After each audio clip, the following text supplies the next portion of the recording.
Bet the Board. What do you mean you don't bet? I mean, I don't bet. You know, I don't gamble. I don't. I never have, and I never will. Yeah, right. I'll bet you $20 I can get you gambling before the end of the day. You owe me 15 grand, pal. Pay him. Pay that man his money. It's the Bet the Board podcast. God likes me. He really, really likes me. In the end, I wound up right back where I started. I could still pick winners, and I could still make money for all kinds of people back home. And why mess up a good thing? Here's Payne Insider and Todd Fuhrman. Welcome into the Bet the Board podcast. No, we're not talking NASCAR. No, it's not an off-season edition of college basketball by any stretch of the imagination. We are back to the bread and butter, the podcast that all NFL fans wait for in the wake of crowning a Super Bowl champion. I'm your host, Todd Fuhrman, joined by a man that needs no introduction. He should be extremely well rested after his international travels since the Chiefs were crowned Super Bowl champions not too long ago. The one, the only Payne Insider. And Payne, it's been a while since we had a chance to chat on these airwaves. Hopefully you've been able to get your 8-9 hours of sleep. You've been bouncing around, and you're hobnobbing with all the high-ranking officials that you should be this time of year. Well, I appreciate you at the top letting everyone know this wouldn't be a college basketball podcast. How would they have ever figured that out? Look, they were disappointed you weren't around for March Madness. I mean, the people that we had step in, including Billy, did an outstanding job. They go, where's Payne? What happened to Payne? How come he's not talking college hoops? I was around. I was around you. I was around Billy. I just wasn't. I didn't have a microphone in front of my face. You were blending back into the shadows, but we are glad to have you back talking a little bit of NFL. That is for sure. And look, the NFL Offseason show is one that we have a lot of fun with. It's a lot more casual in nature in terms of addressing some of the player movement, what we've seen in the draft. Of course, as we record here, the schedule released last night, so fans can start making all of their travel accommodations. Week 1 numbers on the board. Weeks 2 through 17 going to start populating as well. So plenty of discussion points, and the NFL continues to dominate the sports calendar. 52 weeks a year? I think that's last I checked. 365 days to be able to do it. And so we have plenty of ground to cover. So ready to jump right into it? Yeah, you lead the way. All right, sir. well, I gotta get my sea legs back. I figure it's just like riding a bicycle. You'll be just fine by the time we get to the second or third team on the docket for us. So let's start with the low-hanging fruit and go right to the top. A team looking to try and three-peat as Super Bowl champions, the Kansas City Chiefs. You know, people wrote them off right around Christmas time when they stubbed their toe as a double-digit favorite against the Raiders. They get white hot. They go on the road. They knock off the Bills. They take care of the Ravens. They outlast the 49ers.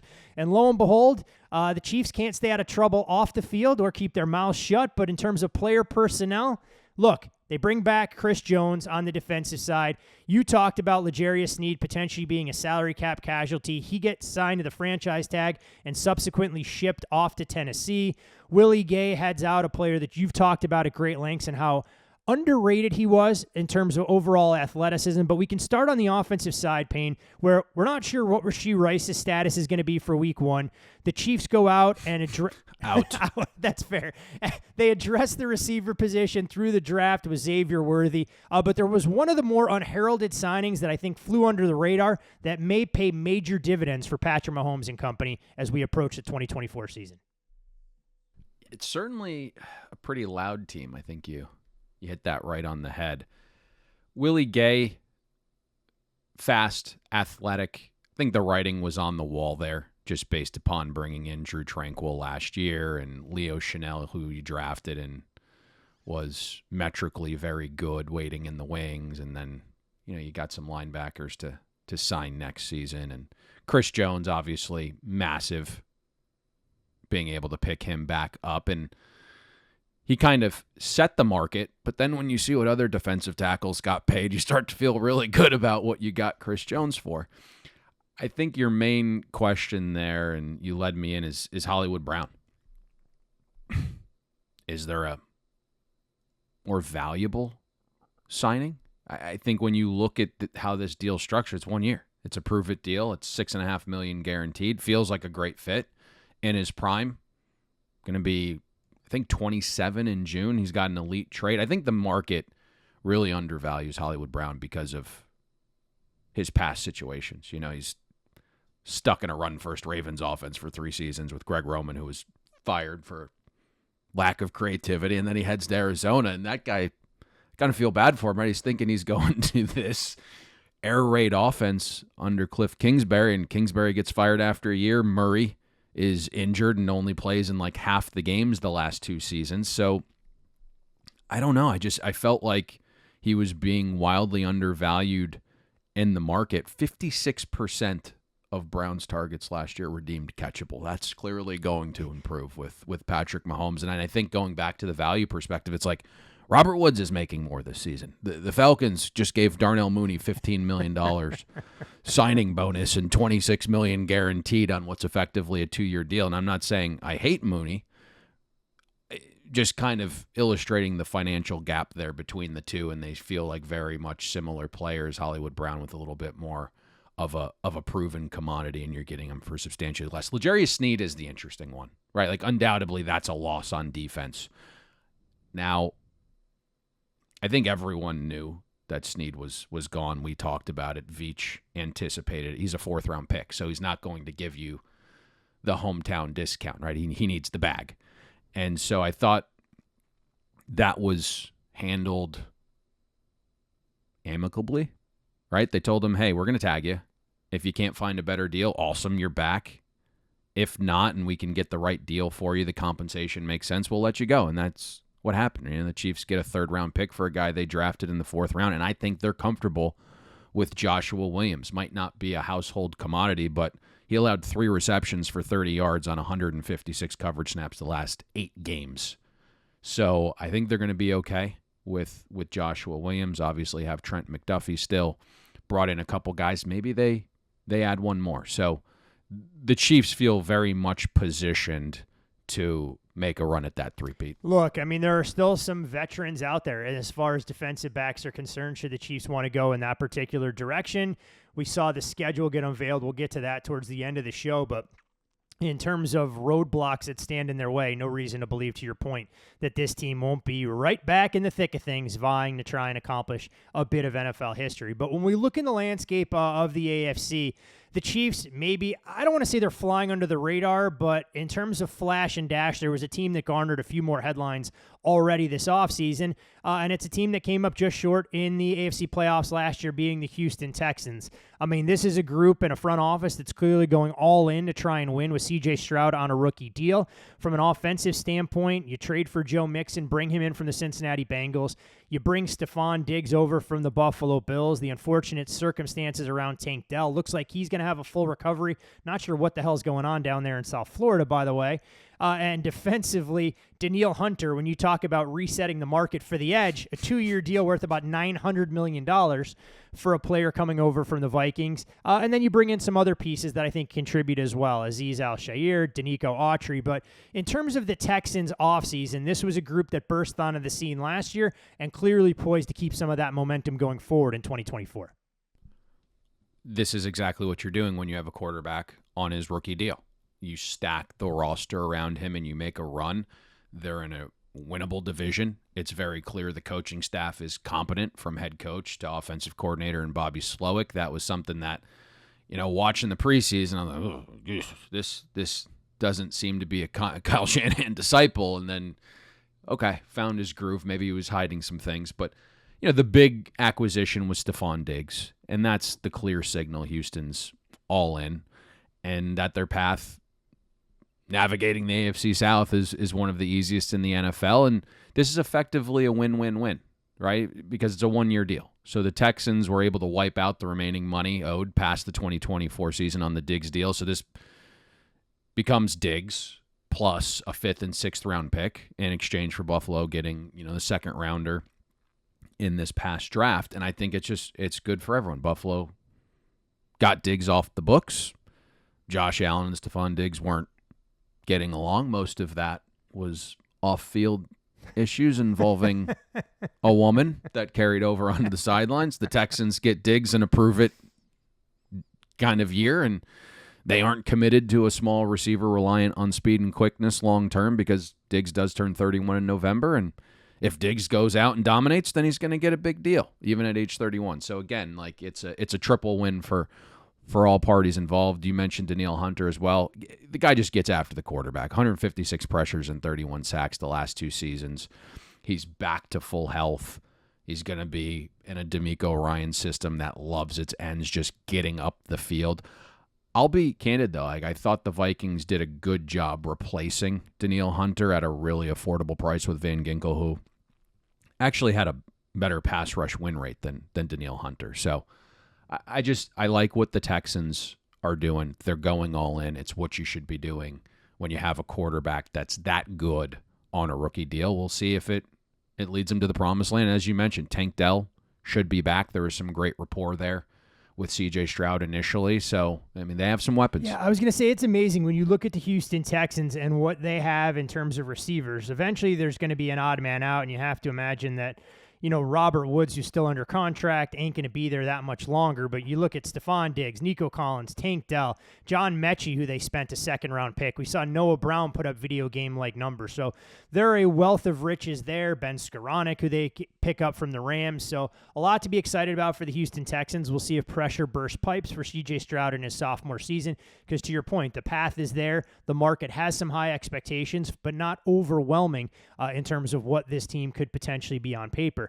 When we look elsewhere in the AFC, Payne, 2 teams that had high hopes a season ago, both derailed at the hands of the Kansas City Chiefs. The Baltimore Ravens being one of them and the Buffalo Bills. Happy to go in either direction, but when we look at Baltimore, I mean, they make a substantial commitment on the defensive side to Justin Madubuike, signing him to a longer-term deal. They bring in Derrick Henry to help in the backfield as Gus Edwards and J.K. Dobbins just switch the Harbaughs they're going to be playing for. They do lose some key contributors in terms of free agency and Patrick Queen, Jadeveon Clowney. The offensive line remains a concern, but in terms of Baltimore, Lamar Jackson, yet another MVP trophy in his long list of accolades, but still hasn't gotten to the Super Bowl, and they still haven't won. Is this the year with the moves that Baltimore made, they can take that next step, or are there things that you're concerned about when you look at this Ravens roster?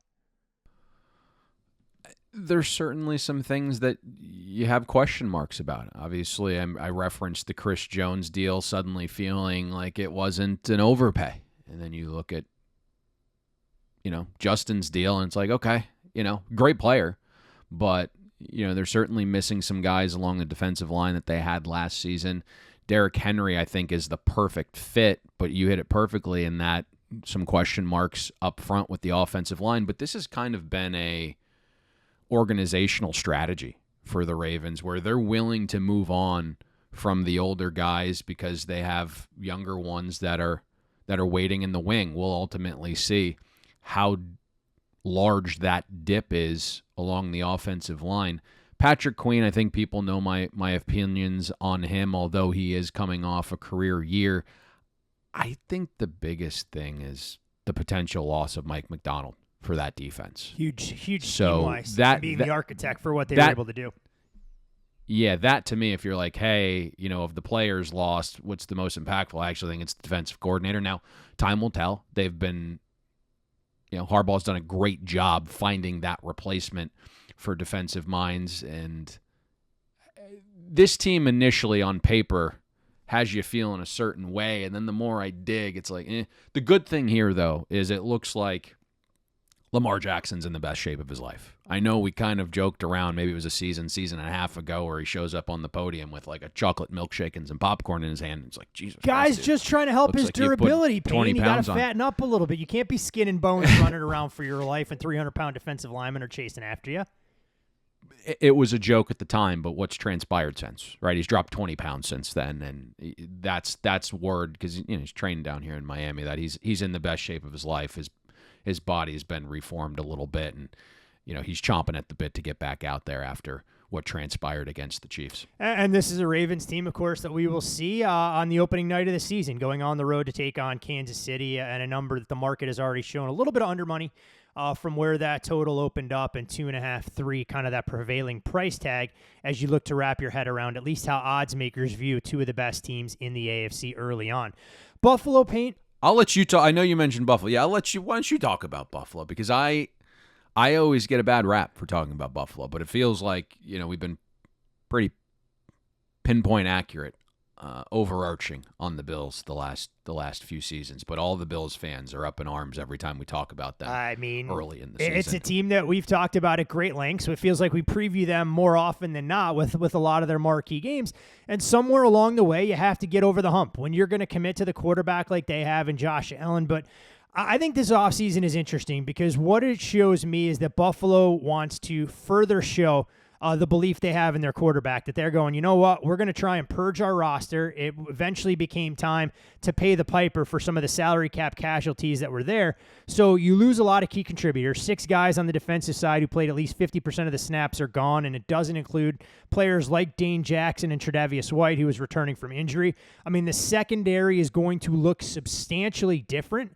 And you're going to have young players step up. They won't be able to look around for some of those veteran leaders in tight games late in contests. And as far as the offense is concerned, look, Stephon Diggs, 107 catches, more than 1,100 yards, 8 touchdowns. He's gone. Gabe Davis, who can flash with the best of them, but oftentimes disappear at key junctures, 45 catches, nearly 750 yards and 7 touchdowns. He's gone. They signed Marquez Valdez-Scantling to a short-term deal to try and give them a little bit of a field stretcher in that regard. But when you look at what Buffalo has, we saw them make a renewed commitment on the ground to James Cook. You draft Ray Davis, who I think will carry the load and do a halfway decent job of it.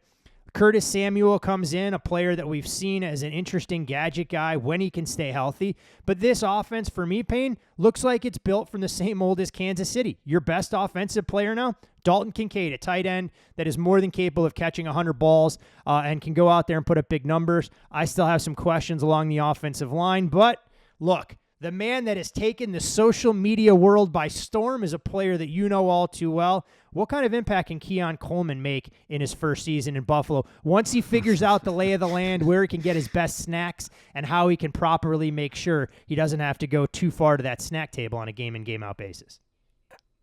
I think you hit it perfectly. There's still a lot to be seen here.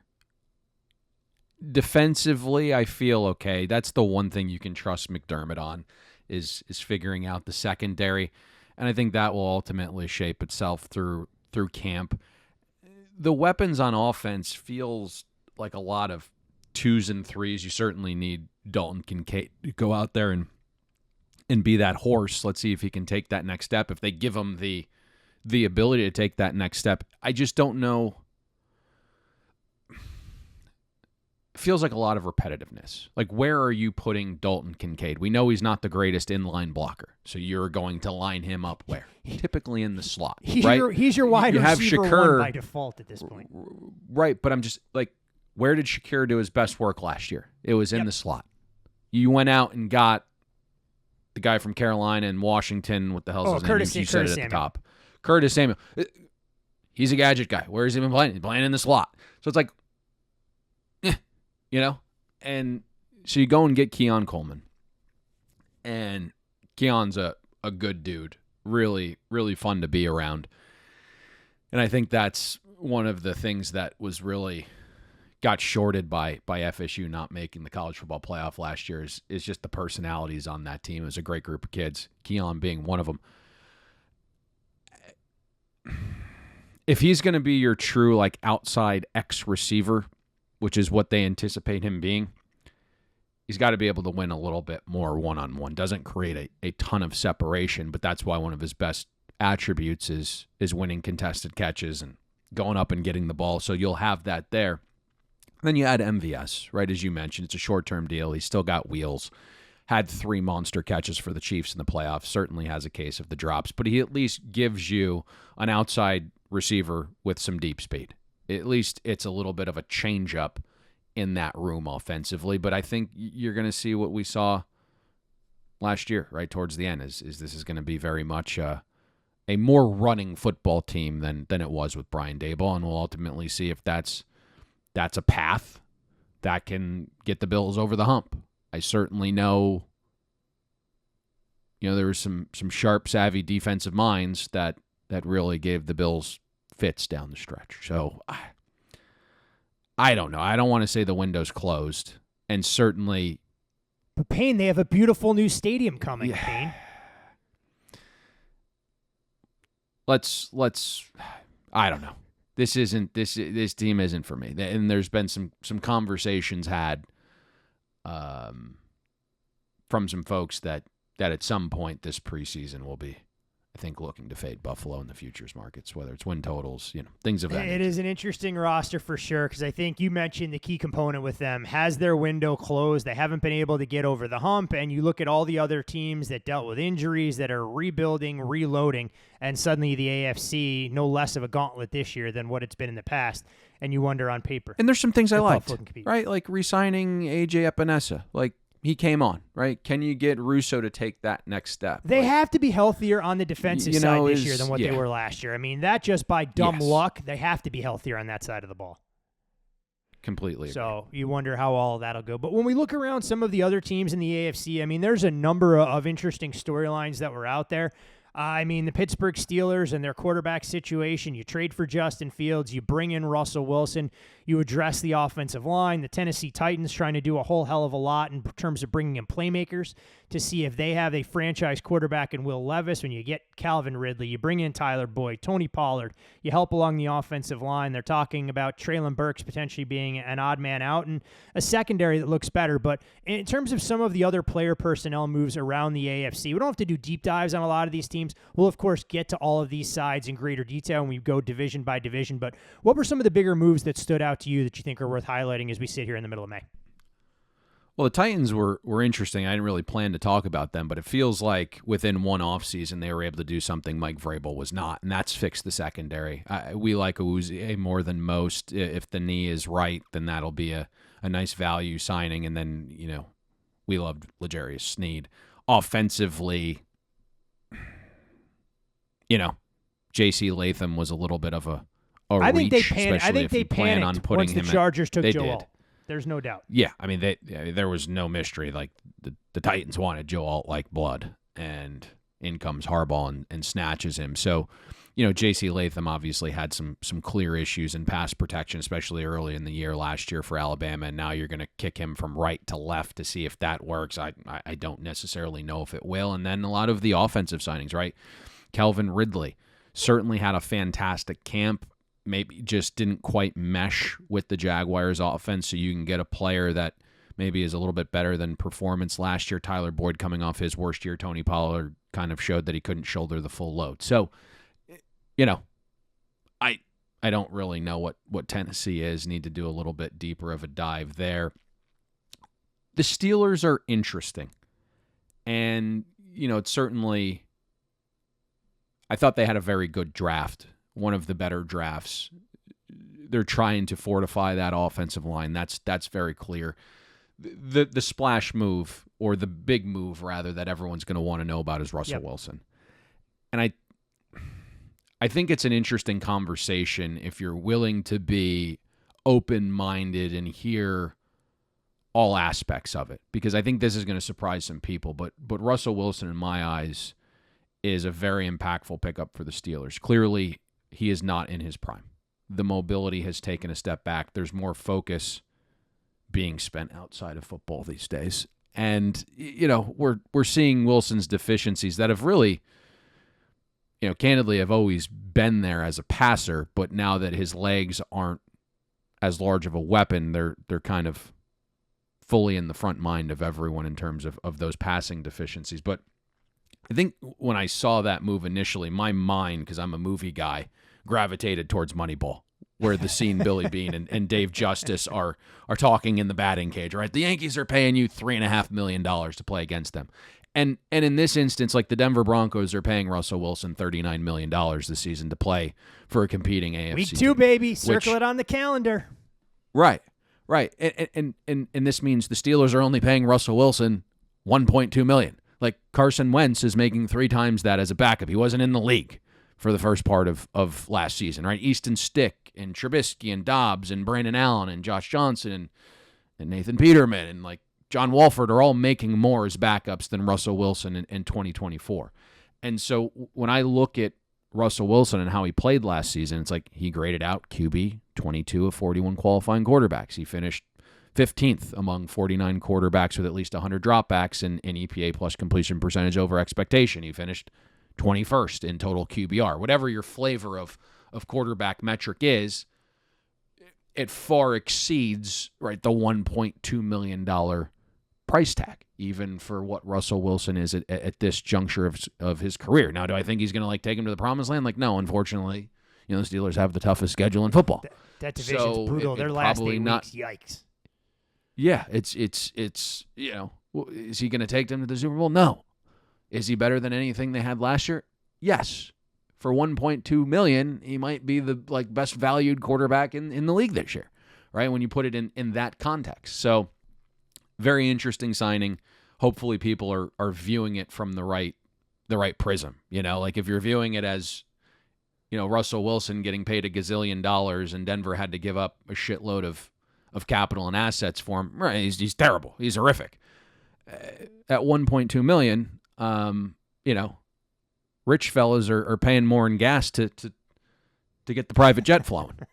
So I mean, it seems like a good deal. Yeah, it's always interesting when you see players kind of in the twilight of their career, if they can resurrect things at least for a season and give the Steelers a floor that they didn't quite have last year with Mason Rudolph and of course dealing Kenny Pickett off to the Philadelphia Eagles. Deontay Johnson moved this offseason as well to Carolina. It'll be interesting to see if the Steelers still have another ace up their sleeve to bolster that receiving core that essentially right now is George Pickens as your number one and a recently drafted Roman Wilson out of Michigan to take over as a starting receiver from day one. So a lot of questions to answer in the Steel City, but I think your point about the schedule and trying to understand how grueling that gauntlet's going to be in the AFC North is the bigger storyline to follow there.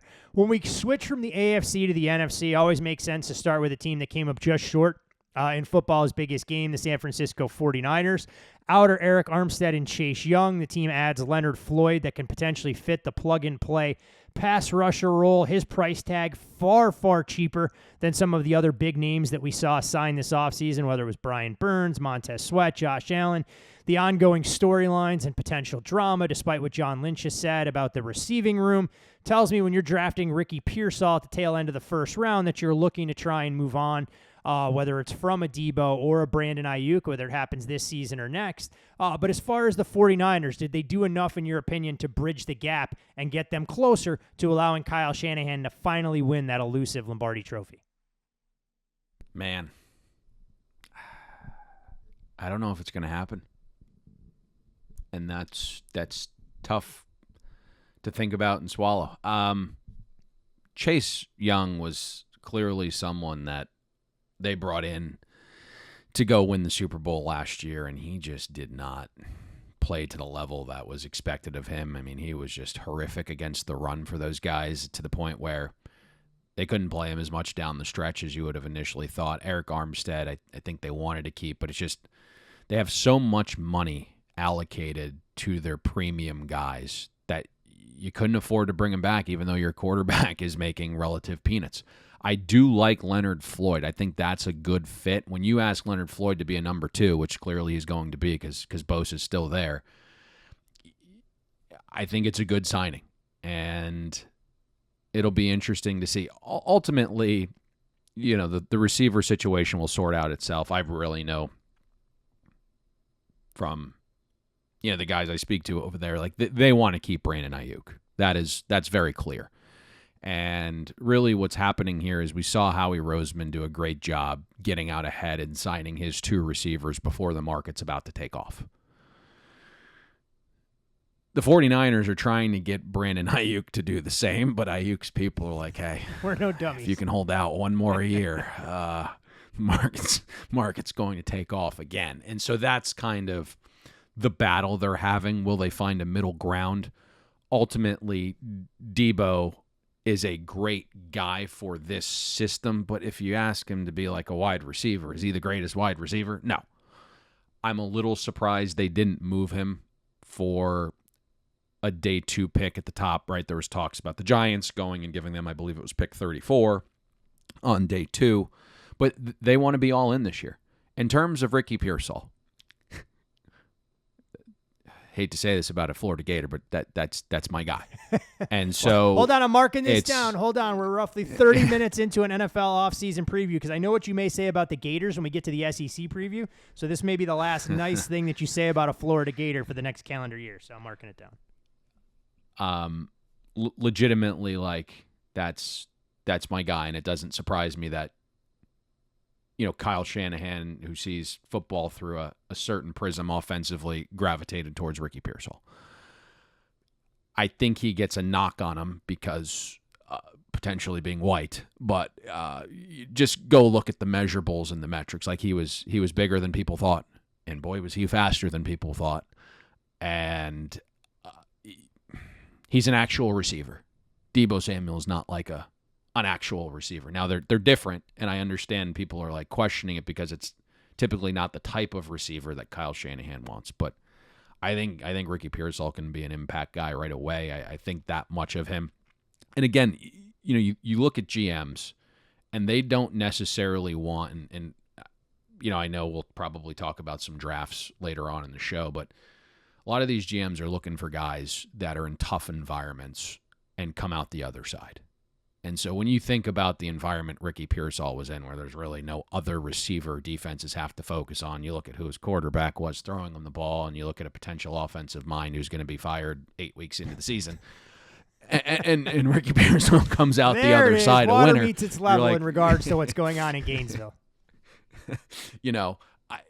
Those are the types of guys that GMs are looking at, where we might get to Brian Thomas a little bit later, but you get kind of where I'm going with this is Ricky Pearsall kind of came out the other side despite being in a situation that wasn't overly ideal. From the 49ers, Payne, real quick on the Detroit Lions, they came up just a bit short, one bad half of football away for joining the Kansas City Chiefs out here in Vegas to play for football's biggest prize. They make major long-term commitments to a variety of positional players. Jared Goff, now the second highest paid quarterback in the league. We know the market continues to reset. 4 years for a guy that was cast off by the Rams. Penei Sewell gets a long-term deal. He appears to be the cornerstone of that offensive line going forward. They also give Amon-Ra St. Brown a big deal as well. And we can talk about the Lions draft either here or down the road when they address some of their biggest vulnerabilities in the secondary, picking two guys in the SEC. But in terms of the Lions, do they have the pieces to stay where they were last year and reason to be optimistic that now with a target on their back, this team can continue its ascent to try and win the conference? It's a tough conversation to have. What do you do? What do you do? Yeah, I mean, I wouldn't want to be in that situation, right? I mean, how they're looking at this is we should have beat the 49ers in their building, and we had no problems going into Arrowhead earlier in the season and beating the Chiefs, who won the Super Bowl. And so their mindset is these are the guys that got us to that spot. We were a coaching decision, a play or two away from winning the whole thing. Jared Goff is a tough conversation to have because he's a fringe top 10 quarterback. Is he 9 some seasons? Is he 11 some seasons? Is he 13 some seasons? Is he 7 some seasons? He's in that range, right?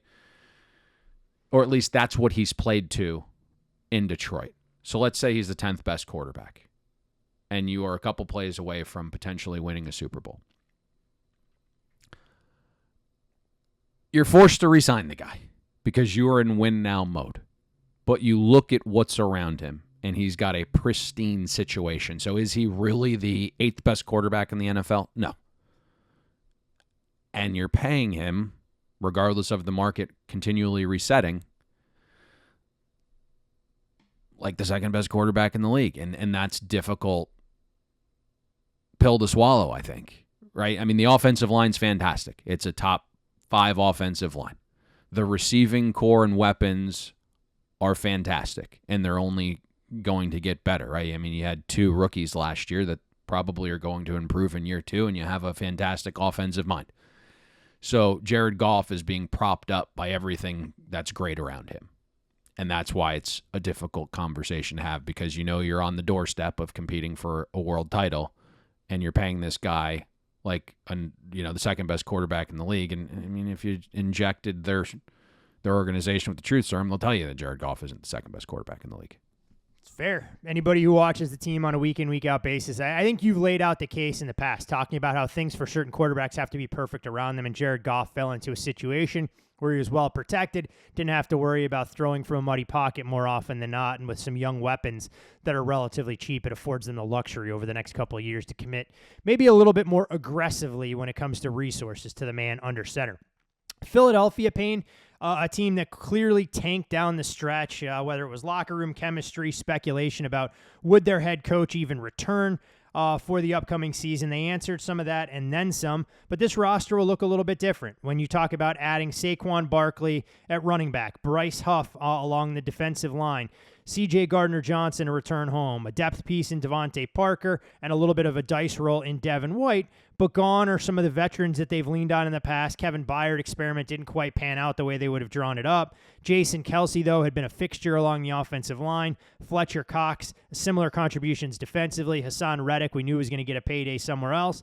And then, hey, look, Saquon Barkley is going to take the role of DeAndre Swift, so that's not a big loss. But in terms of Philadelphia, can they get back to the mountaintop after tailing off pretty substantially down the stretch last year and taking on water faster than the Titanic? I don't know the question, or rather, I don't know the right way to go about this, because it's another difficult team to assess, and you're always going to trust Howie because he just keeps doing things that puts the Eagles in positions to compete, and we know the NFC is not as good as the AFC. Offensively, like, what is the scheme? What is the system? Like, what is Jalen Hurts? And I think there was regression on that front, clear regression from an OC quarterback situation last year. Does that environment improve a little bit? Saquon Barkley, you don't necessarily love paying up for a running back, but boy, in that system, you're going to be really, really freaking good. Because the offensive line, even with Kelsey gone, has always provided running backs a real nice life. Let's just put it that way. We see what transpired for Miles in Carolina. Not good, Bob. Not good. I didn't necessarily love what the Bears had to pay Swift to get. And, you were basically running behind an offensive line that was number one and run block win rate. Now you have a guy in Saquon Barkley who's created all of these yards for an inept offensive line. I mean, he's going to be feeling like he's at the Four Seasons every day of his life. So I actually think they're going to get value that potentially exceeds the contract given to Saquon Barkley because the market's so depressed on running backs. Bryce Huff is an interesting acquisition. Just keep adding pass rushers to the fold. You got to have some of the young Georgia guys step up, right? You have 37 of them on the roster, so only 4 or 5 of them should step up eventually. You bring back C.J. Gardner-Johnson on a friendly deal to improve the secondary, and they obviously added 2 guys of value early on in the draft to help improve that area as well. You still have some of the old guys that'll be pushed there, so I mean, I like the situation that Howie's put the Eagles in, and they'll certainly be there to make a run. I just don't know if they have enough to get over the top, but we'll see. You mentioned the Bears and DeAndre Swift finding a landing spot there in terms of what the Bears had to pay to land who they think may or may not become their bell cow back, but he wasn't the only piece they added to the offense with a rookie quarterback that's already been anointed the starter. Keenan Allen, again, another guy in the twilight of his career who's dealt with a laundry list of lower body injuries. May not exactly be ideal with the turf of Soldier Field or the cold weather he'll play in, but this was a Bears team that trended up late in the season, started to play some of their best ball. A lot of that could be attributed to a defense that ranked second in points allowed per possession over the second half of the 2024 season, but was largely fueled by an unsustainable turnover rate. Stop me if you've heard this before with the Chicago Bears. But when you look at this Bears team, Matt Eberflus clearly on the hot seat, needs to get immediate results from a young skill position core and such. But the Bears, in terms of assessing their offseason in a rapidly improving division that is the NFC North. Yeah, let me just kind of rehash on DeAndre Swift. Like, I don't think he's a poor player. It was just one of those moves I didn't necessarily love. Like, especially when you think about the money and the deal relative to others, it was a little bit of a head scratcher. Like, Aaron Jones gets a 1-year deal for $7 million guaranteed. I'd much rather have Aaron Jones. This Swift deal is effectively 2 years for $15.3 guaranteed. So in my eyes, like, the Bears paid more and locked themselves in longer to a lesser back. You also, again, have to kind of realize what Swift is coming from, and there's just not a better situation than Philadelphia for a running back. Really nice pass-catching option. I also think, like, you drafted some guys, right? Like, you have some young guys that are still there. Are you, like, out on Roschon Johnson already as an organization that just drafted him, like, less than 12 months ago? So I just, it was a weird signing for me. You look at Swift as, like, the player himself. He was 26th among running backs in yards created, was just fortunate enough to, again, run behind the number one offensive line in run block win rate. Keenan Allen's interesting from the perspective of, like, I think your potential questions are interesting, right? I mean, he grew up in California. He played in Cal. He's been with the Chargers his entire life. I know what you say so about like, California kids, so I was just no. it out there. But you're gravitating towards, playing in a cold weather environment where, you've had some nagging injuries in the lower body, hamstrings and, groins and things of that nature. So it's interesting. But when I look at the fit, it feels great. I mean, you traded a 4th-round pick. And that move is just as much about bringing Keenan Allen in as it is kind of easing the transition for Caleb Williams, who's I know he grew up, I believe, in the D.C. area, but has, played college ball out in the West Coast. So they're going to vibe from that perspective. The other thing that we kind of, I think, if you listen to the college pod, hit before anybody else was all of the backyard football and the improvising from Caleb Williams. And it's great when you need it. But playing within the confines and structure of the offense is the ultimate goal, because Caleb Williams was elite playing from within the pocket if you look at those metrics. And Keenan Allen's a professional receiver that wins early. And I think it's going to allow Caleb to play a little bit faster. So if you look at Keenan Allen, like, he created almost 2 yards of target separation. He finished top 15 in EPA, almost 2.5 yards per route run, great after the catch guy. But he's a guy that gets open early. And so if you're trying to get your quarterback to play within the confines of the offense a little bit more, having that option of veteran presence, sure-handed, get open early, it's a big get. I just think it's a zero-risk move for Ryan Poles and the Bears, because he's only got 1 year left on his deal. So it's a prove-it deal for a veteran receiver that doesn't really strap your cap moving forward. Yeah, the bottom line is this. The last time the Bears traded for a wide receiver, they gave up a lot more draft capital, and we know how things worked out with Chase Claypool. So by default, the Keenan Allen trade, if he plays even one game and catches 6 balls, has to offer up more upside for Chicago and what he can add to their offense with a young signal caller. But, when you look around elsewhere in the NFC, Payne, in terms of other player personnel moves that stood out to you, I know we'll get to the Falcons, and we can probably use them as the transition point to go into the draft in terms of the scrutiny they were under for drafting a quarterback, bringing in Kirk Cousins. But any other teams in terms of big player movement, either in or out, that you wanted to highlight in the NFC? I'll be honest, when we were doing this and you start thinking about the NFL, and it's something, we're doing 365, certainly at particular times in the year, deeper diving than others. And, this is the time of year where I would guess from now until, right before the preseason, we'll probably spend 20, 25 hours on every team, but you're constantly updating your notes 365, because that's, this league is constantly moving. But there wasn't a ton of massive moves relative to last year, right? We had, a season ago, Lamar Jackson and Baltimore. That relationship was kind of on the outs. You had Aaron Rodgers coming. There weren't a ton of oh my God, things that potentially happened here. The Cowboys, that just feels done and over with at this point. Yeah, right. The window seems to be gone. I would say. Ezekiel Elliott, turn back the clock as your number one running back. On he the depth played. chart. He played well. He played well last year for New England. Candidly, he was the one guy that was oh my God, he seems to have a little bit of a burst. I know we watched, unfortunately for our listeners, that Raiders game, and they called back the 75-yard screen touchdown where he's just outrunning everybody. He showed signs of that last year. It was he looked like he was in better shape. I don't know if that's the player you're going to get. You don't want to get too far into this, but he spent a lot of times in particular clubs in Dallas, and it's now you get him out of that environment, and he's got Bill Belichick chewing his ass out every day. He got in shape. He looked a little bit better. Is he going to fall back into his old ways now that he's back in Dallas, or are you going to get the same guy that New England got last year? And if it's the latter, then what you're paying him, makes a world of sense.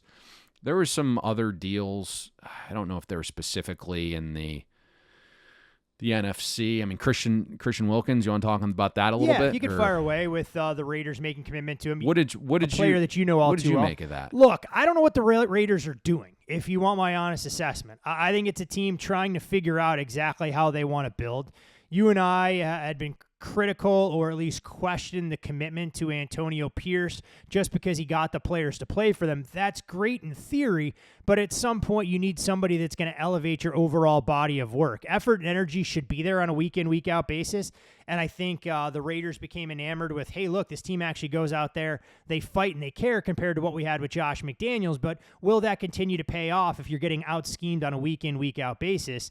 I mean, Wilkins along that defensive line should help. It's a nice 1-2 punch with Max Crosby and some of what we saw on that side of the ball, but good Lord, I mean, the Raiders are a team, in my opinion, that really lacks an identity, only further complicated by taking the best player available, which is usually great in theory in the draft, but I'm not sure how many tight ends you could put out there at one point and how much high-end draft capital you're going to allocate towards one position. Okay, so I think this is a good transition from, free agency to potentially the draft. And I'll be honest with you, I think I'm coming at this from two ways. I'm going to have my guys dig in because, under 7.5 on the Raiders was a win total we lost last year, which is one of the more head-scratching. My guess is, and I'll have them put it in a filter for me, but my guess is a team that loses its head coach, fires its quarterback and its offensive coordinator, and had a win total of 7.5 or greater. How often do they go over that win total? My guess is it's a pure anomaly.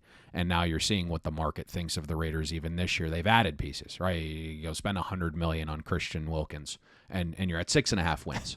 So it kind of tells you, we were ahead of the market and kind of got fucked there last year. But I will say I did kind of disagree with the identity. I think they have one, right? Like Antonio Pierce is a hard-nosed defensive first guy, and that's what they want to be, right? The one thing you can give like Pierce and Patrick Graham credit for is turning around the Raiders defense last year. And so that's true. That's fair. I'll give you that. I thought they changed their identity. I thought they changed the intensity. I think when you get buy-in from the players, there is an identity at that point. And you look from weeks 9 through 18 last season, the Raiders were number 1 in early down EPA allowed. And I thought the Vegas defense completely ascended from the moment Pierce was promoted. Now, specific to Christian Wilkins inside, that's a nice get because you have Max Crosby on the outside. That's a fantastic 1-2 punch. Wilkins, what you're kind of getting from him. He's going to be an elite run stopper. And what's interesting is like the Dolphins offered Wilkins an extension heading into last year. And kind of the same situation that I mentioned with Brandon Ayuk, Wilkins, decided to bet on himself. And then he added to his game. He became more of a pass rusher at 61 pressures, 10 sacks. And then when Miami had all of the defensive end attrition, it led to Wilkins being doubled on more than 65% of snaps, and he still finished top 15 in pass rush win rate among qualifying defensive tackles. So you get a guy in Wilkins who's still in his prime. Sure, it's a hefty deal. I probably wouldn't have made it myself as a GM, but it's pretty in line with the market once Chris Jones got Aaron Donald money. So I like that. I do think they have an identity. It's more defensive. The questions become is what do you have on offense? And you had a ton of holes and decided to go BPA there with Brock Bowers. Yeah, I mean, look, they clearly wanted a quarterback that came off the board a little bit earlier than anybody expected. And that, of course, was Michael Penix ending up with the Atlanta Falcons as a top 10 overall selection in the wake of the Falcons making a long-term commitment, relatively speaking, to Kirk Cousins to solidify a position that was more or less a black hole in Arthur Smith's final season. So when you look at the draft, that, for me, probably one of the more head-scratching moments, and this a quarterback that we identified years ago at Indiana, and for those listeners that have been with us for a while, we saw Penix at his absolute best, reaching for a pylon, pulling off an outright upset against Penn State in a college football best bet. We only saw that arm talent raise the level of play in and around Washington. You saw the Huskies get 3 receivers drafted there, but when you look at the Falcons and the kind of enigmatic situation developing in the quarterback room, what did you make of that in terms of drafting Penix as highly as they did after they'd made a commitment to Kirk Cousins? Yeah, I knew you were going to ask me about that because that's that's the mainstream thing. Also, I will say, going back to the Raiders and why we kind of chuckle at them as an organization. Did you hear Antonio Pierce about that draft pick? No, I didn't, and I'm afraid to hear where this is going. Well, Terrion Arnold unfortunately lost $4 million on a coin flip because Antonio Pierce comes out and says we were between Brock Bowers and Terrion Arnold, and we just flipped a coin, and it came up Brock Bowers. I'd honestly love to know if that was actually how the Raiders did make the decision, because it would be the most Raiders thing ever. Specific to the wow question, the big drama of the NFL draft in this offseason is Kirk Cousins. It's Michael Penix Jr. I go back to last year. We originated the buy on Atlanta last season, so I fully understand Arthur Blank having quarterback PTSD. It was unbearable to watch all season. A team that was so talented, a team that should have cruised to a division title, just incessantly screw the pooch because of quarterback production or lack thereof. So I think protecting yourself to ensure that doesn't happen again is understandable. I think what's wild here is, if you think back all of the years we've been doing this, I'm higher than market on Kirk Cousins. That's a fact. Pre-injury Kirk Cousins was playing at a top 10 level, and regardless of what casual fans or social media trolls will tell you, like, Cousins has been playing at a top 10 level the past 3 seasons, metrically and EPA plus completion percentage over expectation, whether it's companies grading every single play that Kirk Cousins makes, also top 10 level the last 3 seasons. And you hit it perfectly that Michael Penix Jr., adding him to the equation, you'd be hard-pressed to find anyone that was more bullish on that 2019 Indiana Hoosiers team than us. And it was partly because of Penix, and that was really his coming out party before, the injury. I don't think the situation in Atlanta makes sense, right? Either Terry Fontenot made a poor decision giving Cousins $100 million guaranteed, and it's possible, right? Once, hey, doctors cleared him, and then all of a sudden you see him throwing and working out, and you're like, oh my God, he's kind of behind right now, and the division's winnable. You want that insurance policy, or they're wildly overvaluing Penix. So either Cousins isn't healthy enough and doesn't return to form, or you're making Penix one of the highest paid backups for 2 seasons and foregoing an opportunity to improve other areas of your team. And going back to something we said at the top of the show, I don't want to say it's easy, but the easiest formula to winning a Super Bowl is having your quarterback on a rookie deal and loading the rest of your roster. Atlanta now doesn't have that option, right? Because you're paying Kirk Cousins top of the market as a perceived starter. You're paying Michael Penix top of the market as a backup. It would have been super valuable if you're paying Penix what you're paying him as a starter, because then you can load the rest of the roster. So you miss out on that opportunity. And listen, you listen to Terry Fontenot in his presser after round 1. He got out ahead of the questions regarding Penix. He immediately just sat down and said, "Are we ready?" and starts talking about the thought process there. And he must have said and or 18 times in 4 sentences. The infamous tells, baby. The infamous tells. It's like he wasn't even convinced he made the right choice. And then Raheem Morris, the clip comes out talking to Michael Penix on draft night, saying something to the effect of, "You knew when we flew across the country to see you, we were drafting you." Like, oh my God, Raheem, you had to hop on Arthur Blank's private jet and eat some filet mignon and some lobster while flying 4 whole hours. And it's like, because of that, you had to draft Michael Penix because you made that trek. Like, how did you survive? Like, we're going to call you the 2024 Ferdinand Magellan. I just, it's unbelievable. Look at you with the historical references over there. That was the reason they felt forced to draft him. It's like, when we came across the country to get you, to visit you, it's like, we had to go and get you. So it's like, I don't know.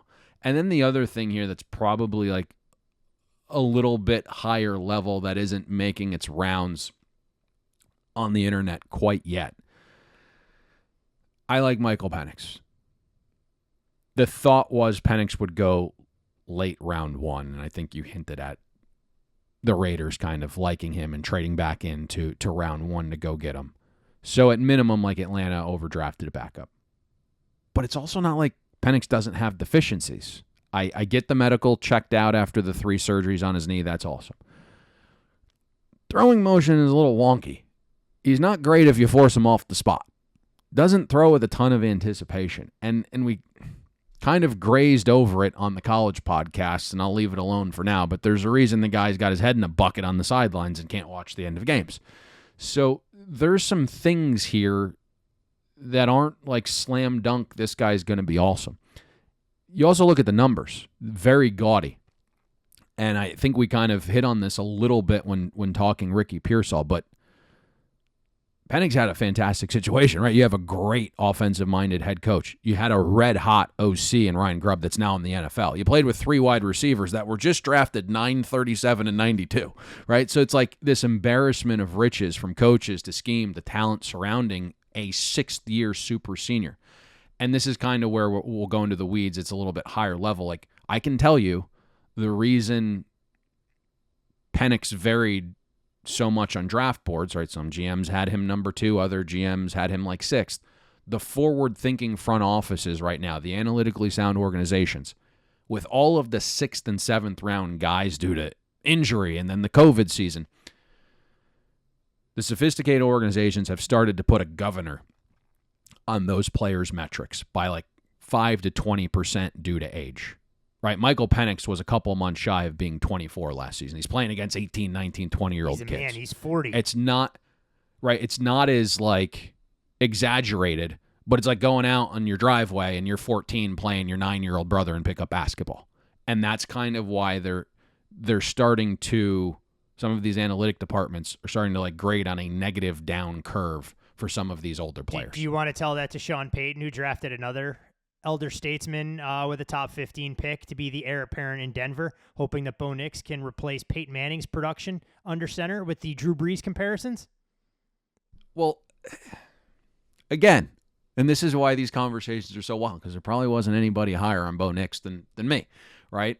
And shit, we backed the guy way back when against Oregon in the for opening game of the season. And we go, Bo, I'm not sure start. what the hell you're doing out there, but you found a way to cash a ticket for us.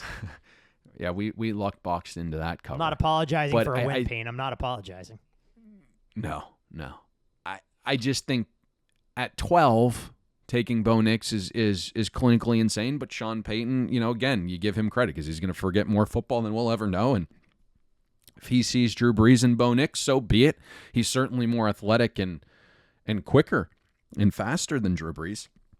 And certainly, Bo Nix has an ability to get the ball out quick and, per Sean Payton, super accurately. And so that's going to be the perfect fit for his offense. Like, who's going to tell him differently?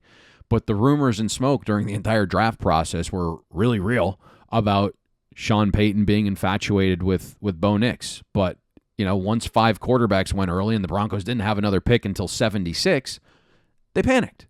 Like, nobody thinks Bo Nix is the 12th best player in this draft. I would think including everybody in Denver's building not named Sean Payton. So I think that's pretty interesting. And then you look at the rest of the draft and you can clearly see where their scouts allocate the vast majority of their time because it's a lot of West Coast players. And so you go and get Jonah Ellis. I think it's interesting. Certainly that Broncos defense needs a pass rusher. And there was great production at Utah, got better each year. But you look at the measurables and boy, are they horrific. They weren't great. Like, height, like 15th percentile. Weight, 11th percentile. Arm length, wingspan, like both 30th percentile. For a smaller edge guy, some reason he chose not to run a 40. So it's like, that's a question mark to me. Why is the undersized guy who is supposed to be fast not willing to run a 40? Troy Franklin is a nice piece.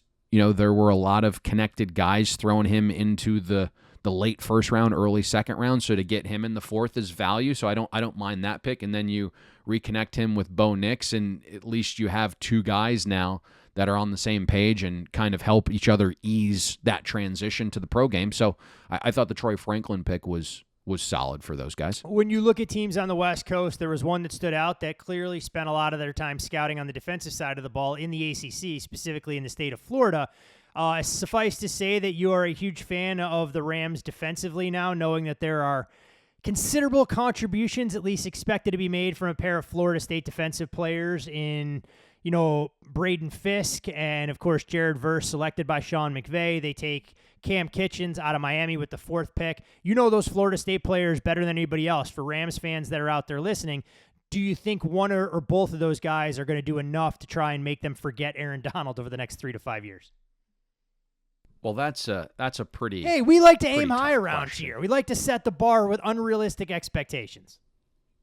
So what's really interesting is you have to give Les Snead the benefit of the doubt, because one of the win totals we lost last season was the Rams under 7.5. By the time that kicked off, I think they closed like 6.2. So we were able to beat the market. Fucking team starts 3-6 and still goes over their win total. Right.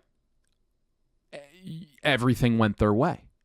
Right? Matthew Stafford was able to play the entire season. Puka Nuka set every record known to mankind, but the one thing that went under, that's what I call him, one thing that went under the radar was all of the defensive players that were drafted really contributed. I mean, Kobe Turner and Byron Young were impact guys as rookies. And so you start to think about like hitting the lotto. You draft 3 guys, right? 3rd round, 5th round. Like, what do you think their impact on your team's going to be?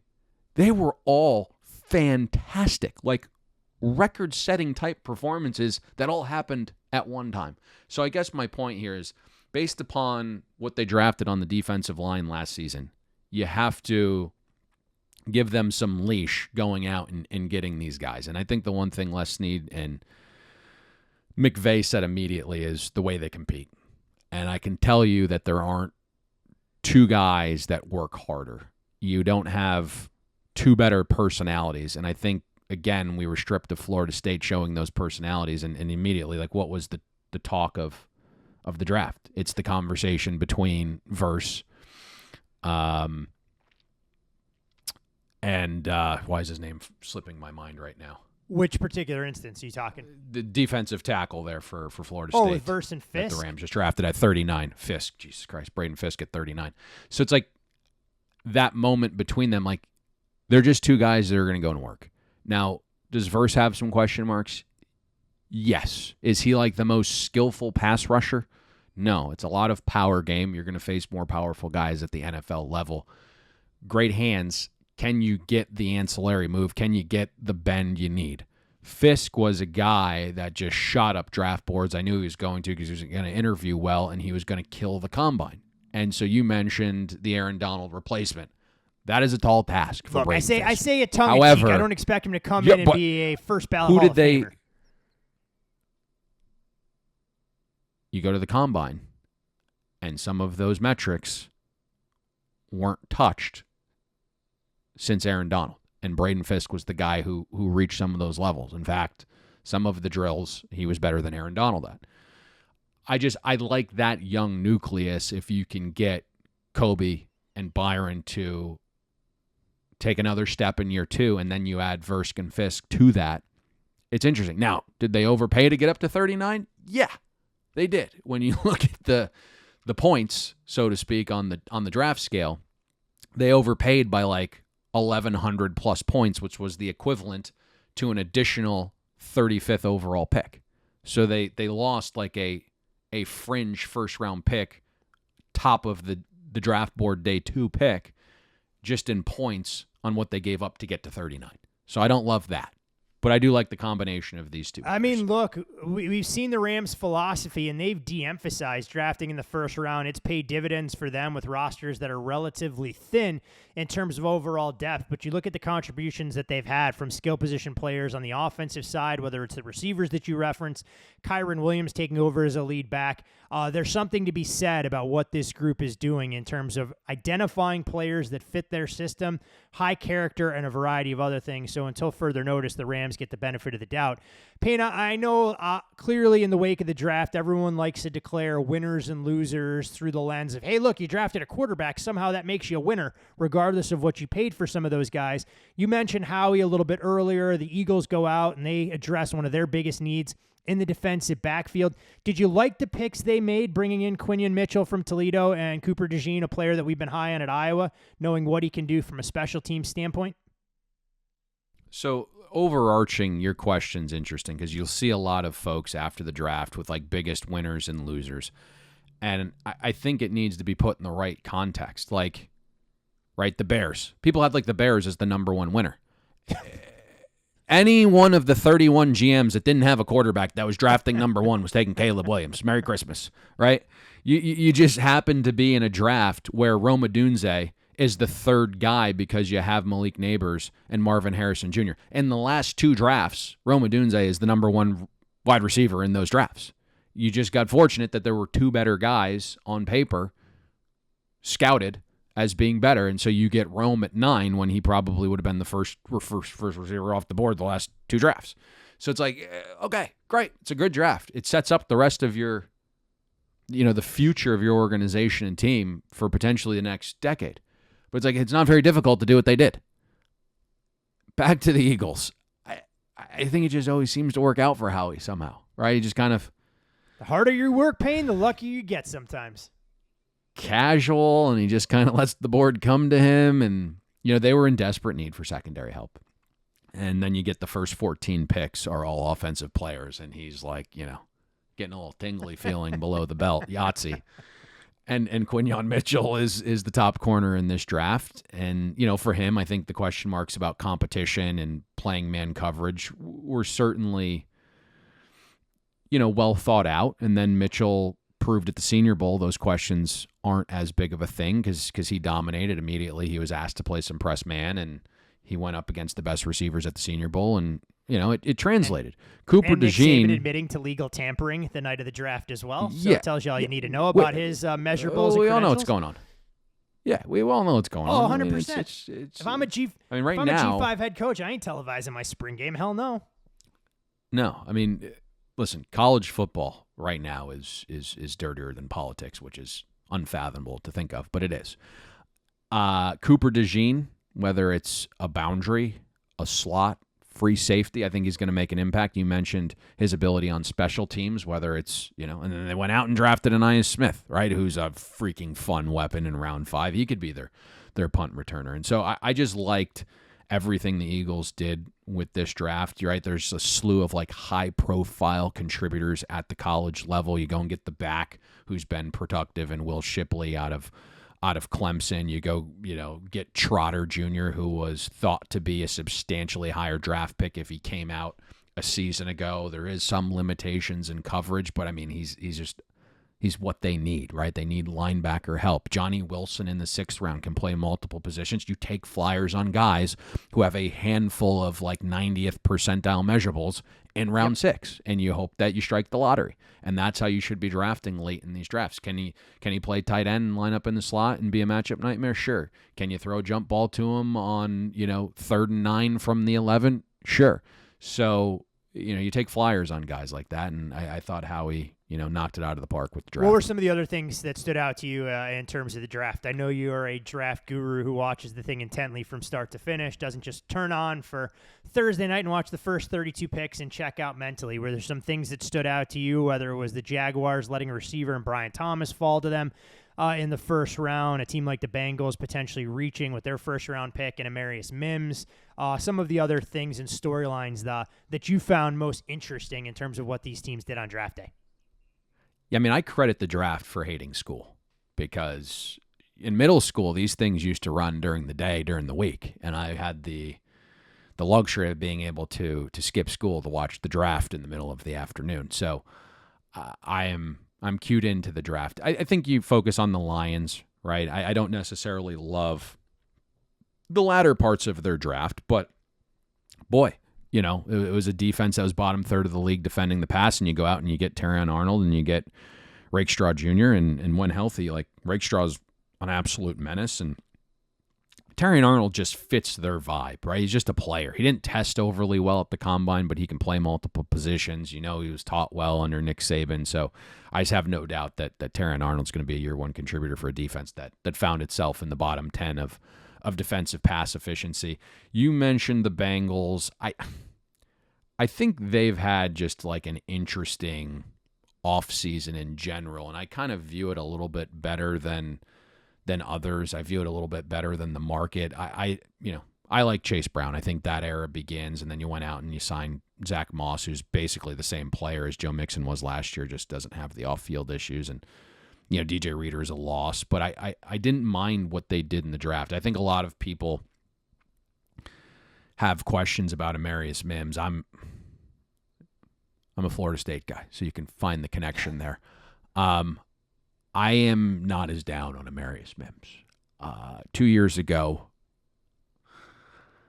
very high on Amarius Mims. Let's just put it that way. He was going to be a plug-and-play day one starter, and the reason Florida State felt like they could go and get him was because you had Broderick Jones, who was playing in front of him. So, like, the idea where he's being bashed of, like, only playing 8 games, first-round pick in front of him. So that was always going to be a kind of a time where Amarius needed to wait a little bit. And then last year he got nicked up. Does he need to toughen up a little bit? Certainly. But if you said, like, who's the freakiest offensive lineman in this draft, it's Amarius Mims. Like, Joe Alt is substantially better. Joe Alt, you just don't have to worry about. He's going to be a starter for 10 years. Penei Sewell 2.0. Amarius Mims comes with the risk, but the upside is abundant. And to me, when you think about the Bengals, Trent Brown was a great signing for what amounts to $4 million guaranteed. And then you're doubling down and drafting Amarius Mims. You remember when Orlando Brown got signed, what we said of that contract? It's effectively a 2-year deal. Yep. Because they gave him $31 million front-loaded. So to me, Amarius Mims is either good enough right away to beat out Trent Brown, or Trent Brown plays exceptionally well, you re-sign him to another deal next year, and you're getting Orlando Brown off your books, and Amarius Mims is your starting left tackle. So I didn't mind the Amarius Mims draft pick as much as others seem to poo-poo it. Hey, look, I mean, that's what makes it so polarizing. If everybody agreed on the player grade for all of these guys, what fun would it be in speculating who was going to be an impact player, who was going to make the difference, and some of the changes that are out there. I know we touched on the Cowboys early. Dallas, a team that's going to need early returns as well for players that they drafted along their offensive line. The potential exists for them to start 2 rookies right out of the gates on the road at the Cleveland Browns. Should be a fun matchup. And I like the one they drafted second better. Look, in terms of contributing. They talked about Tyler Guyton. He was the one that went first, right? The 29th overall pick. He's got a ton of upside. That's what I was going to say. Higher upside, but maybe being significantly raw in terms of his immediate impact from day one, which is interesting because that similar things were said about the kid they drafted out of Tulsa the season before.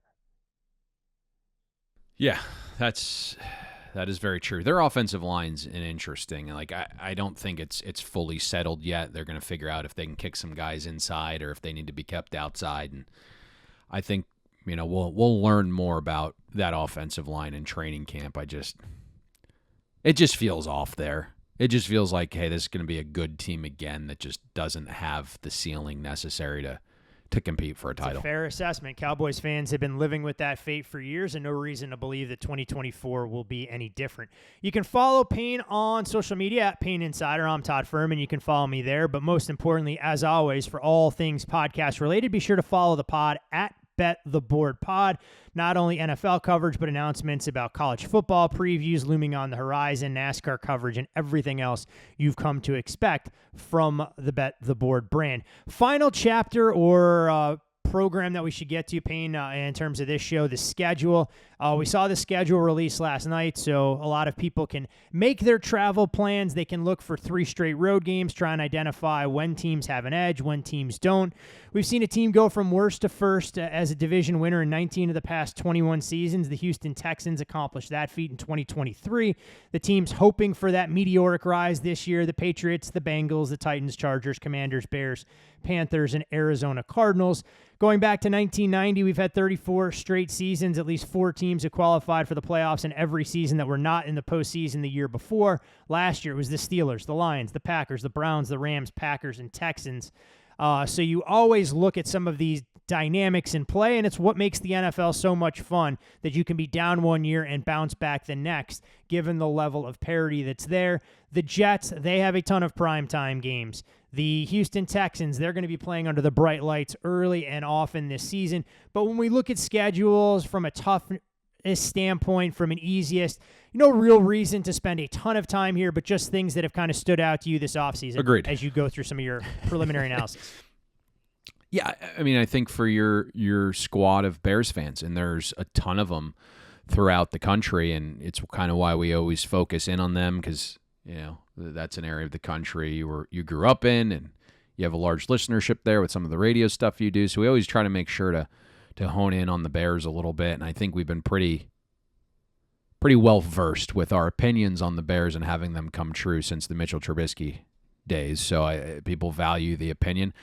I know it's one we'll deep dive, but I was talking to my buddy who's a Bears fan because he went to draft night at Soldier Field, and I was like, hey, what's great about this is not only are you going to get your quarterback of the future, not only have you surrounded him with some more weapons and a defense that trended well late last year, but you also have one of the easiest schedules in the NFL. And so right now it's one of the top 5 easiest schedules on paper. And the way it sets up is really interesting. The first 10 weeks, it's the easiest. So it buys Caleb Williams time to get acclimated to the NFL. Weirdly scheduled, but I can see why they're doing it for television, right? Having all of the meaningful games late. All 6 division games for the Bears are week 10 onward. It's banana land. But again, in totality, schedule easy. One of the easiest the first 10 weeks. So Bears fans are going to be maybe obnoxious to deal with early. But hey, good for them. Good for them. And we'll see. I mean, look, rookie quarterbacks week 1, more than a field goal favorite. They may be ready to try and usher Caleb Williams out of town if they can't get through the Tennessee Titans week 1. But yeah, schedule analysis in greater detail. That'll come as we break down all 32 teams, as we've told all of you, our loyal listeners, and the schedule that you guys have grown accustomed to when we preview each division in great detail beginning in early August. All right, my friend, anything else you'd like to share? I know we covered a ton of ground. Oh, that's it for the schedule. Well, no, okay. You said you wanted to be brief. I thought, I wasn't sure. Okay. Oh, I was just talking. Yeah, well, no, I mean, Harbaugh steps into a nice situation when you think about that division, not an overly daunting schedule. The Bengals. Oh, they reap the right, benefits of a fourth-place schedule. You look at their non-divisional games. Yeah. If they don't go out there and put a nice number on the board, it's going to be a huge disappointment. It's time, Joseph. It is time. Let's get this going.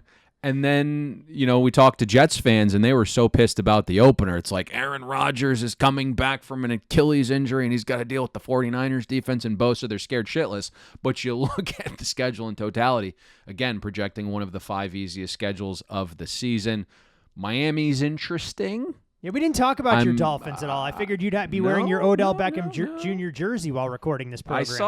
I saw in your notes there's a little slanderish comment there about OBJ said he's going to be... I know you must be a big River Craycraft guy in the slot. OBJ said he's going to be comfortable embracing the role he signed on for. So, yes. We'll see. Well, here's the thing. This is a market. He's getting paid $3 million this year with incentives. He was getting paid $16 million last year. Okay? So... it's not a bad signing. It upgrades the slot position. Let's see what they do. I think there's still a couple moves out there to be made. Maybe they add a veteran defensive tackle, maybe a veteran offensive lineman, but the schedule is a little bit better. You just need some better health.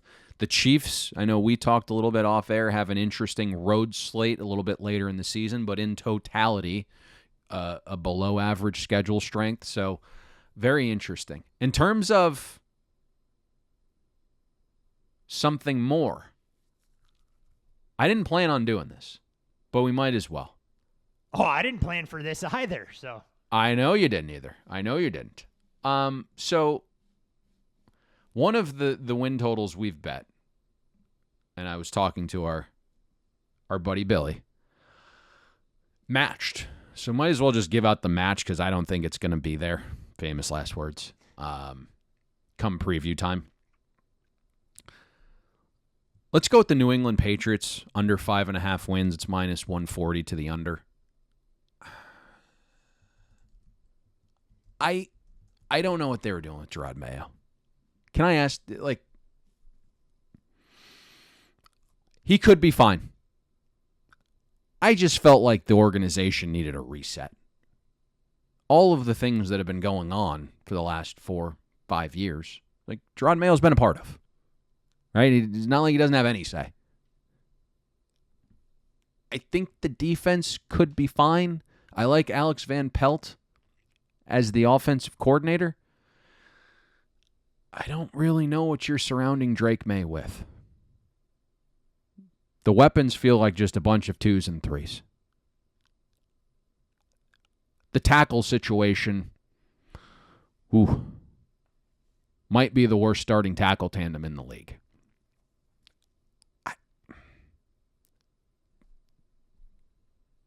Second toughest schedule in the NFL. Toughest schedule the first 5 weeks. I just don't know where the wins are going to come from. So my feeling is this is probably going to have like a 4.5 minus 150 in front of it by the time we start talking about breaking these teams down for our division previews. Hard for me to sit here and listen to all this Jacoby Brissett slander early on a Thursday morning. Is he going to be the guy? I mean, look, maybe he starts a week or two, and then they just go the hell with it. We're going to throw the kid into the deep end of the pool and see what we got. But that's my question. When you start with the toughest schedule, the first 5 weeks, like how quickly is Drake May getting involved? The other aspect you have to think about here, and not a lot of people know this. I know you're not a big J.J. McCarthy guy, and I don't think we actually talked about him somehow in this entire podcast, which is bizarre. But you tell me no hot button topics, and I figure JJ's one of those, so I try and avoid some of those things like the plague. The Vikings didn't. Well, I shouldn't say they didn't want him. The Vikings much preferred Drake May. Okay, and that's actually who they were attempting to go get. And the New England Patriots refused a king's ransom. Both first-rounders this year and a first-rounder next year because they wanted Drake May. So, I don't know if Jacoby Brissett's going to be a thing. So you think you is, throw Drake right in, or knowing he's your franchise quarterback, you at least let him wait and rest before he's got to play the Bengals on the road, the Jets on the road, and the Niners on the road the first 4 weeks?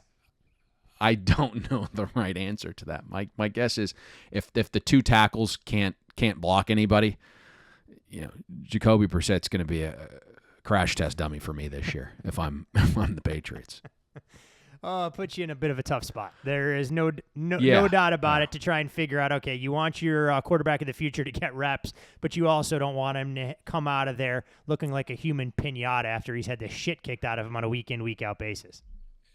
Yeah, I just think the schedule is so tough, and maybe like I like some of their defensive players, right? Gonzalez is going to come back healthy at corner. Christian Barmore, really like him, and if the defense doesn't take a step back, right, and Gerard Mayo's capable of doing all the intricate things defensively that Bill Belichick can, and Drake May comes out and is the guy with no question marks in terms of his footwork,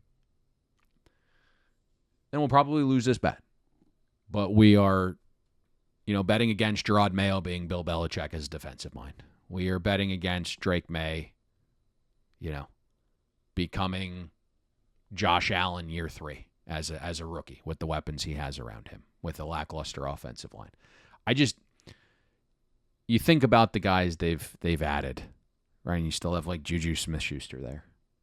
And I like Jalen Polk. Probably overdrafted him a little bit. Davis is a fine slot guy. I just don't love the weapons. Like, it just feels like a bunch of scattered 2s, 3s, and 4s. There isn't like a lead guy there. So that's where we're at. Right. Under 5.5 minus $1.40. And you got the J.J. McCarthy mention in there. So Oh yeah, okay, yeah, okay. We don't have any rules here. It's a podcast. There are no rules. There have never been why rules. Why do you hate JJ McCarthy? Tell everybody. I don't hate JJ McCarthy. I just am always skeptical of a quarterback who comes from that kind of system, who's not asked to do a whole hell of a lot and can always lean on a ground game. And from the initial, reading of what you've seen, and it's too early to obviously gain any returns, the one comment out of Vikings camp, they're worried about his accuracy. He doesn't, in my opinion, have the arm strength to Josh Allen. He had a perfect situation in Michigan, and when he was asked to make some of those plays to move the sticks, it wasn't always roses in terms of Coach Harbaugh's offense. So consider me a skeptic of J.J. McCarthy translating to being a bona fide franchise quarterback in the National Football League. Because I'm a little bit more PC than you, as everyone's grown to know. It's a good point. You are a man of the people, so. J.J. McCarthy is a bit of an enigma to me. I was not as high on him coming out of high school relative to like the 5-star expectations. And he was actually a guy, if you follow recruiting, the sophisticated rating services dropped late in the process down to a 4-star. And he was actually part of that 2021 class with like Quinn Ewers and Caleb Williams and Drake May. I didn't really ever see it at Michigan either. Like 2022, J.J. McCarthy was completely reliant on the play fake element to be competent and a really good ground game. He did improve as like a straight line passer his final season. He spammed like the late down button. Is that repeatable? Probably not. But to your point, like J.J. McCarthy wasn't asked to do a ton. And over the years, right, like blew the TCU game. Didn't play overly well against Alabama in this past year. However, like the arm strength is there. The mobility is there. The work ethic and the demeanor are there. And he didn't come from like a perfect environment. Yes, he wasn't asked to do a lot, but the weapons weren't very good. And now you get to throw to Justin Jefferson and Jordan Addison. We'll see how healthy, the security blanket and TJ Hawkinson is. But it just, the accuracy is a question mark, right? There's no doubt. He, at the combine when he was just throwing for the receivers and it wasn't like the quarterback drills. I mean, he's just airmailing stuff. And then someone caught video of him throwing in the hotels, like when all the quarterbacks were warming up and his receivers are like, I don't know, I thought one was going to fall off the 38th floor balcony. Look, so it gets a little dicey when you're throwing in the ballroom and you have to be very precise with trying to fit balls into tight windows. Yeah. It was just an interesting draft for the Vikings. Like it wasn't very Mensa-like. He's supposed to be like the analytics dude, and he's like trading up multiple times. He's signing a kicker, and I don't know.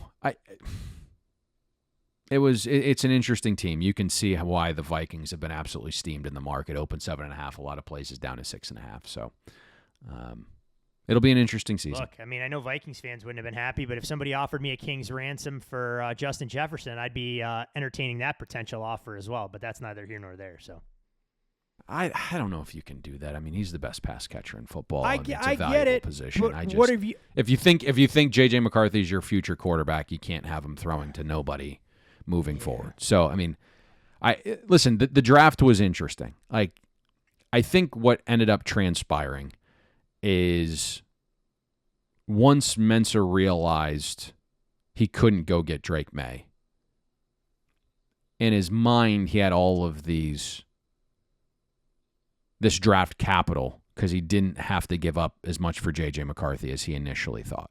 And then he's sitting there watching the draft unfold, and it's 14 offensive players to start, and there's a defensive player that they projected at 8 is there at 17. And so to secure your number one defensive player on the board, he went and got him. And I know folks bashed the Texans for doing something similar last year for Will Anderson Jr. It ended up working out well. And I think if you look at the 2025 draft, it's deeper than this past year. I don't know if there's as much high-end talent.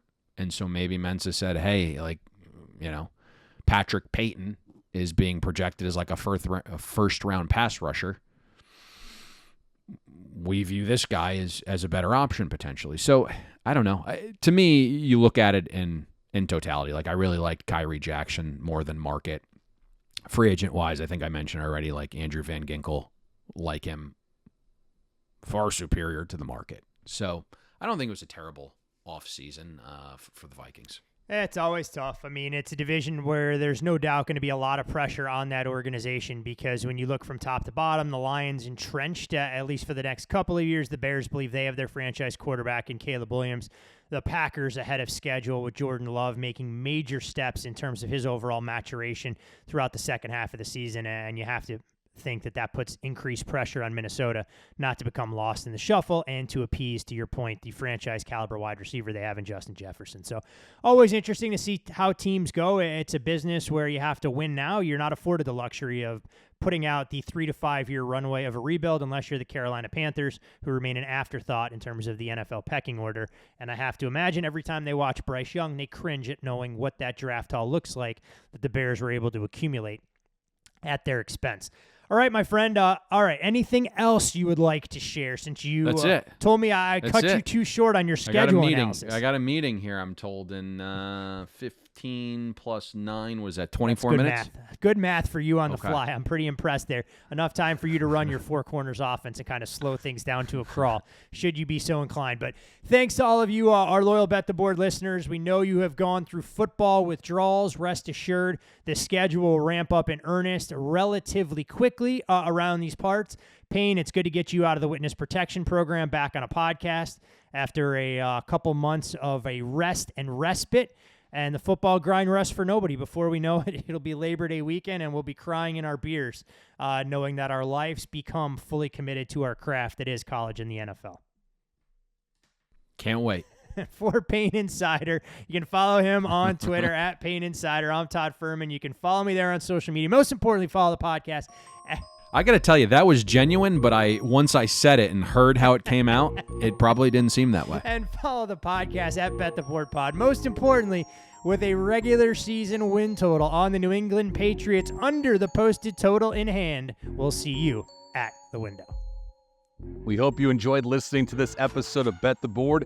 Make sure you follow Todd and Payne on X. Todd is at Todd Fuhrman. That's TODDFUHRMAN. And Payne is at Payne Insider. That's PAYNEINSIDER. Don't forget, our weekly newsletter comes with an additional best bet. Have that delivered to your inbox by clicking the link atop the podcast show notes. And most importantly, subscribe and download Bet the Board. We're on Apple, Spotify, Amazon Wondery, YouTube, Google Podcasts, and all your other major platforms.